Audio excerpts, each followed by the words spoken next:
of allegations of new violations of the same order, all occurring, the same week that this court imposed the order last Monday. It was actually Your Honor that was on the bench when this order was imposed. I'm happy to go into more detail about the safety concerns that I have. It's my understanding the alleged victim in the underlying stalking case, the protected party in the order, is also on the Zoom call and may wish to be heard.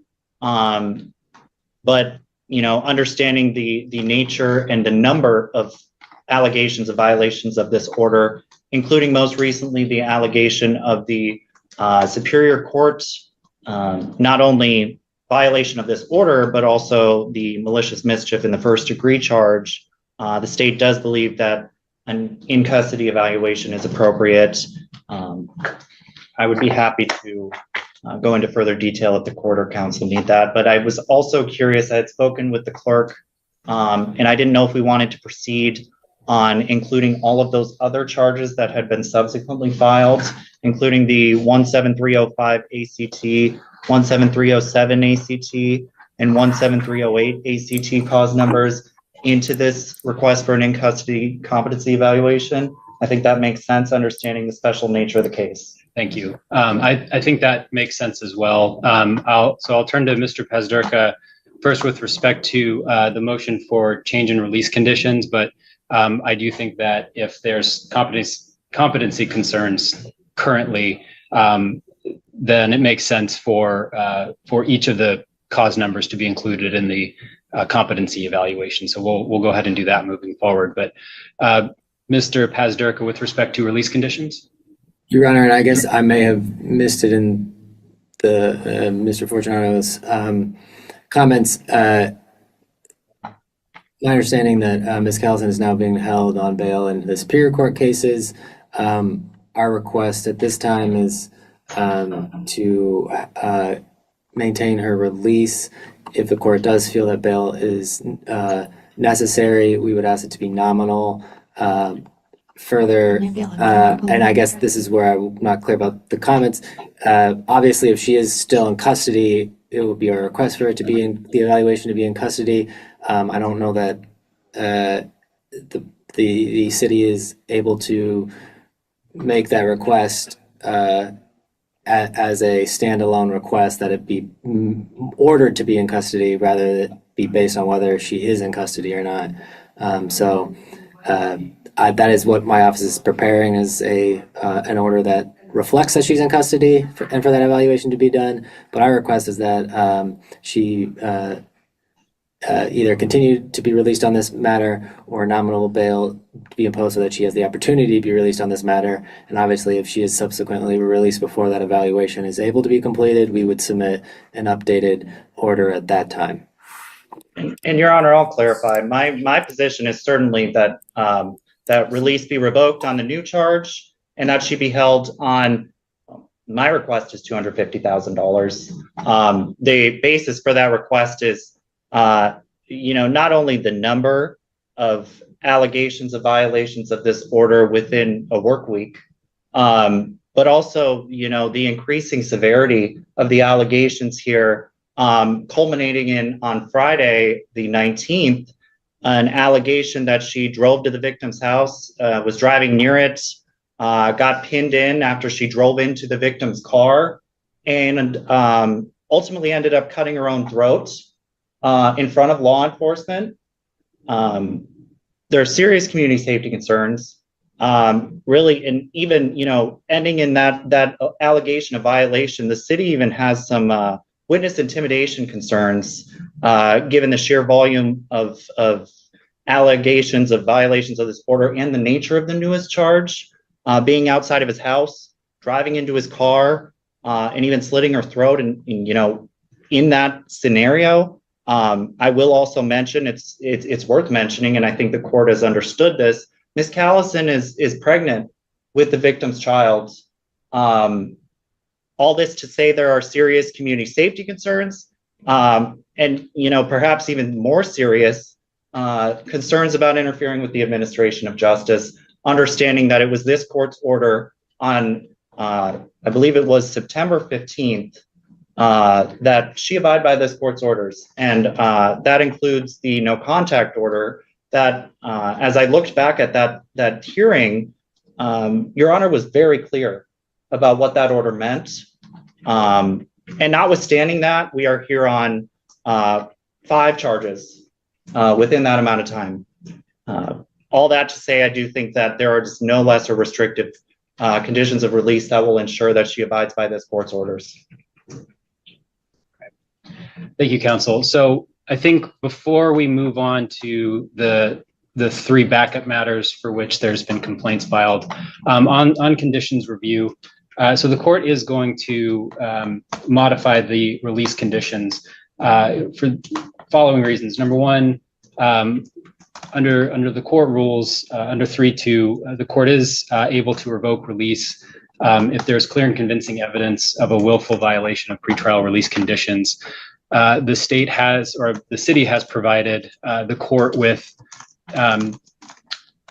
documentation, police reports, probable cause declarations from cases that have not yet been charged, but also out of Superior Court, that I believe does meet the standard of clear and convincing evidence that there has been violations of the pretrial no contact order. So on that basis, I believe it is appropriate to revoke personal recognizance release.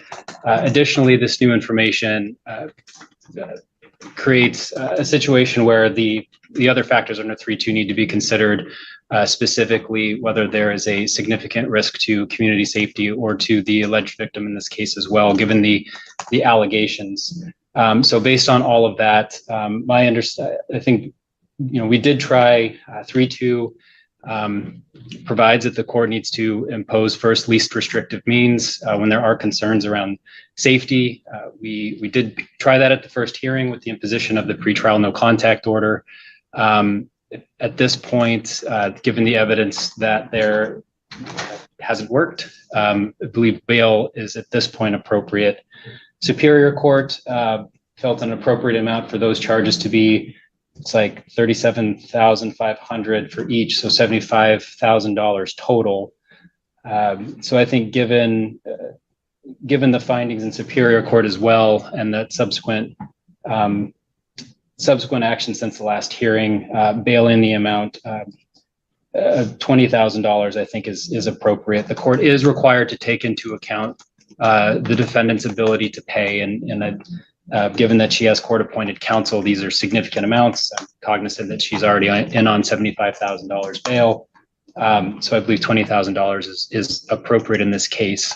So that is with respect to matter 25 DV 0917, and I think at this point we will need an amended 1077 for an in custody competency evaluation, since she is now going to be held on this case. We'll need that. With respect to the backup matters, if there are competency concerns, we'll want to move forward there. I believe, though, we will need to establish probable cause before the court can consider holding her in custody on those or setting other release conditions. So, counsel for the city, are you prepared to establish probable cause? I'm happy to. I did provide counsel with copies of all of the incidents, and I'm happy to establish them. I don't know if counsel's had the chance to review them or if they would stipulate. If not, I'm happy to establish. I have not had the chance to review them. I'm not sure which person in our office he provided those to. I have not seen them. Okay. Do you swear or affirm that the testimony you're about to provide the court is the truth and nothing but the truth? I do, Your Honor. Go ahead. I will start with the case from September 17th, 2025. This is the case number 17305 ACT. On September 17th, 2025, at around, this would have been 10:30 p.m. And I'm sorry to interrupt. Can you give me the last 2 numbers of the matter you're on again? Yep, this is 305. 305, thank you. Okay. Yes. All right, go ahead. On September 17th, 2025, at around 10:30 p.m., Tumwater Police Department was dispatched to a residential address on Honeysuckle Lane In Tumwater, Washington, the reporting party and Mr. Robert Cantrell reported that he'd received a number of phone calls from an unfamiliar number, which was at Providence St. Peter's Hotel. He indicated that the phone call was likely from his ex-girlfriend, a Miss Cody Callison, a person who had attempted to call him previously. He also confirmed that there was an active no contact order out of this court, which prevented her from having any communication, including electronic communication. He said that he had not answered the calls, but later did call the Providence St. Peter's hotline. They confirmed that a call had been sent. They confirmed that a Miss Callison was there, and a nurse later told the officer that she had observed Miss Callison have access to a phone and had saw her on the phone at the same time of the call.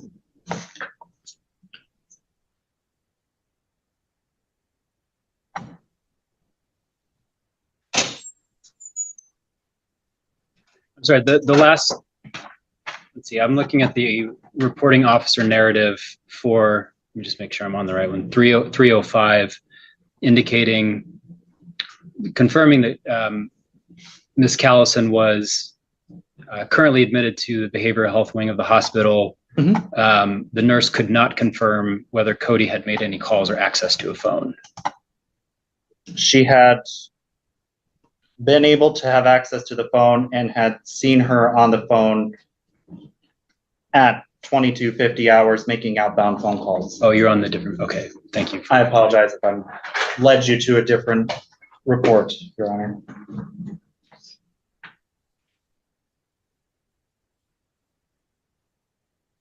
Okay, thank you. Let me just read that.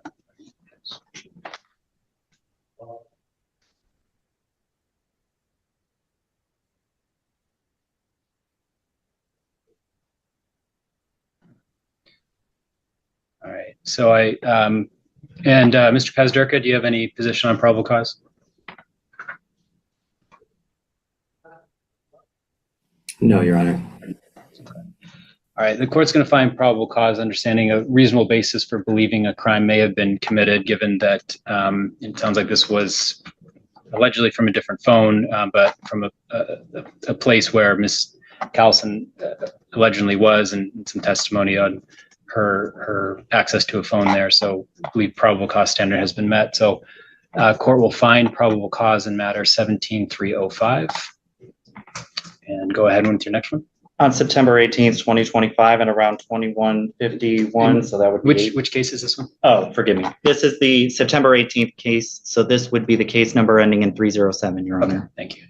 At approximately 8:51 p.m., Tumwater units were dispatched to a protection order violation at the same Honeysuckle Lane address in Tumwater.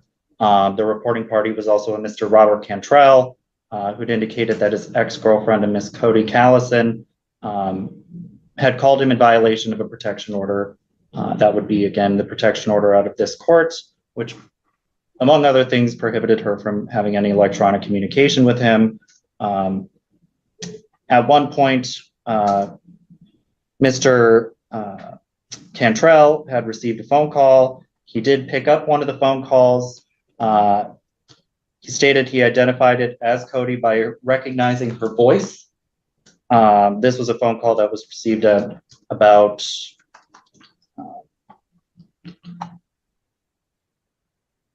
well, it looks like it was at around 10:41 p.m. All right, and Mr. Pazderka? Your Honor, no position at this time. Court will find the probable cause standard has been made in this case as well, given the allegations provided in the police report. All right, and that leaves 308, if I'm Yes, Your Honor. mistaken. On September 19th, 2025, at around 5:48 p.m., Tumwater Police Department was dispatched to a possible protection order violation via text, the same Honeysuckle Lane address in Tumwater, Washington. The reporting party was also a Mr. Robert Cantrell. who indicated that he had received text messages in violation of an active protection order out of Thurston County District Court, which, among other things, prohibited the restrained party, a Miss Cody Callison, who was his ex-girlfriend, from contacting him electronically. He was able to provide a text message that was sent or received rather around 5:20 p.m. He recognized this as being sent from Miss Callison's number. The text message apparently indicated that he had been dating other women and states that he is a liar and a bad person. Based on that, there's a reasonable basis for the charge. The court will find probable cause in that matter as well. Having then found probable cause in each of these matters, court will set an additional $10,000 bail on each of these under 3.2, finding there to be no reasonable alternative to the imposition of bail given the community safety risks in this case. So given that she'll be held by this court on all 4 of these cases, we will need a 1077 reflecting each of the cause numbers, indicating an in-custody competency review. I believe we received the original 1077 from the city, but if either party has one, they're able to send the court. Take a look at that. And forgive me, counsel, did you say that your office was working on one? If not, I can draft one up quick while we take other matters, and I can make sure. I don't know if Your Honor has to stay on the bench to sign that. Don't think so. No. Probably. Yeah. Okay. No, I think. Yeah, I'll stand by while. Okay. Okay. I believe Judge Buckley takes over. And my office is actively working on that, Mr. Fortunato. So. Wonderful. Wonderful.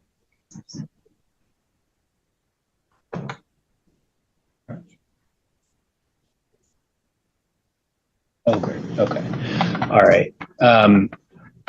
Sounds, yeah, because it will just be excluded, period. Okay. So then there'll be an excluded period between the complaint being filed and the probable cause finding, and before the arraignment, that will be excluded. So let's, while you're working on that, maybe we'll get it by the time we've set the next hearing, but if not, I'll stick around until that's available. What we can do is we'll set a hearing 2 weeks out, at least 2 weeks out. If the competency evaluation comes back earlier, obviously you can ask for her to be calendared sooner. But can we do October 9th? Okay, we'll do October 9th. I'm cognizant of the fact that the judicial officers here and several of the pro tems have a conflict, so it will most likely be me again. Yeah, and so October 9th works. Okay. All right, thank you. That'll be straight to the 1:30 calendar? Yeah, straight to 1:30. Thank you.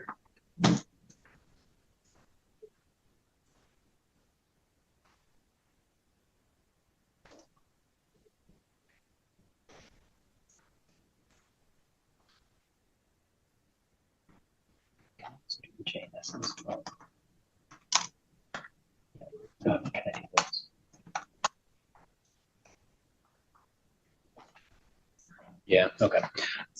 All right, yeah, that's true. All right, so I'm going to do the J and S's for the cause numbers again. This might, since there's 4 now, if the 1077 comes in, I'll take a look at that now. And I am about to email that to the clerk, Your Honor. Thank you.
For the new